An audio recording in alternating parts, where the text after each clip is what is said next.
Hello everyone, my name is Bernadine Eliza Garbaton, AB Psychology student. First year at samahan niyo ako maghanap ng interviewin for AS.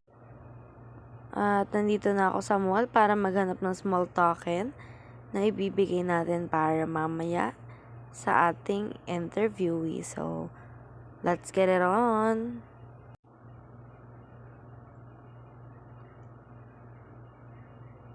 Okay, nagsisimula tayong maghanap ng i-interviewin. Gabi na nito kaya medyo wala ng tao. Hello po. Yan. Hello. Yung pakilala ka, kuya. John Conbes, Food Court Department. Kamusta bilang worker dito sa Ateneo? Okay lang. Okay lang. Okay lang kung kaya ka. Pero mga ilang years na kaya? 5 months. 5 months pa, pero at least, di ba? Pero okay naman po so far. Sa life naman, kuya, kamusta naman po? Okay lang din. Masaya naman po sa life. Medyo masaya din. May mga konti problema lang, pero okay lang. Goods lang yan. Makakaya lang. Tama. Again, thank you, kuya, sa time na binigay mo sa amin. And meron lang ako.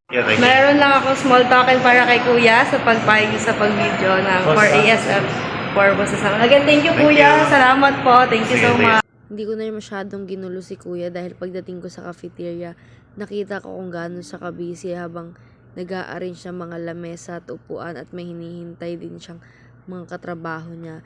Kaya naman kahit maliit lang na video, napaka-grateful ko kasi napaunlakan tayo ni kuya.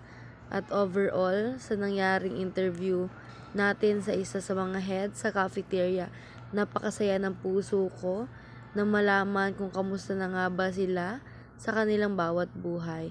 At overall, napakasaya palang tumulong. Kaya tayong lahat, tumulong tayo hanggat may kaya tayo. Hindi kailangan na malaki o maliit.